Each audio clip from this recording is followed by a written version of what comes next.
namni tokko yoo bilbila keessan irratti waan garagaraadhaa buusee ittiin isin hordofaa jiraate haala salphumatti ofirraa beekuu ittiin dandeessanii fi akkasuma akka namni gonkumaayyuu bilbila keessaniin isin hordofuu hin dandeenye godhachuu dandeessaniin isin barsiisu.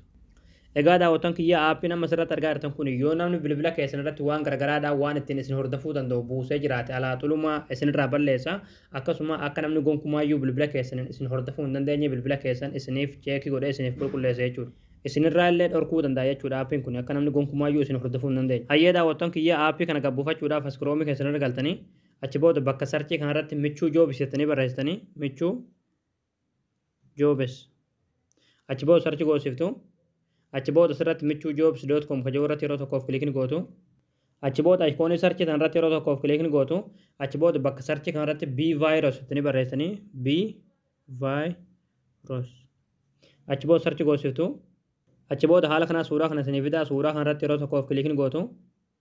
Achi booda aappicha gabbuufachuudhaaf asirra suuta gadanii deemtu. Suutumaan gad deemtu hanga dhumaati. Gaduma deemtu.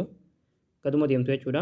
Kunoo asirratti qalama diimaadhaan kan barraa'e aappii as tuqaa buufadhaa kajuuf jalatti daawunlood kan jiru daawunloodii kanarratti kilik gootaniitti aappicha gabbuufattanii. Hayyee daawwattan kiyya aappii yeroo gabbuufattanii irra galtan aappiin haala kanaan isiniif banamaa sanduuqa kanatti raayitanii guutuu achi booda enable kana kilik gootu. Achi booda haala kanaan isiniif fida jechuudha. As jalatti scan device kajuu kanarratti yeroo tokkoof kilikni gootu.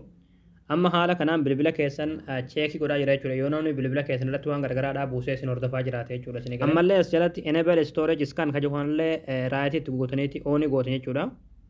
Halluu gootanii. Egaa daawwattan kiyya aappiin kun jechuudha. Yoo namni isin hordofaa jiraates cheekii godheetti isinirraa balleessa jechuudha. Akkasuma akka gonkumaayyuu namni isin hordofuu hin dandeenye isinirraa dhorka jechuudha. Aappiin kun aappii ajaa'ibaati. Aappii kana akka namni baay'een argee irraa fayyadamu viidiyoo kana laayik sheer waliif godhaadha. Waan hordoftaniif galatooma.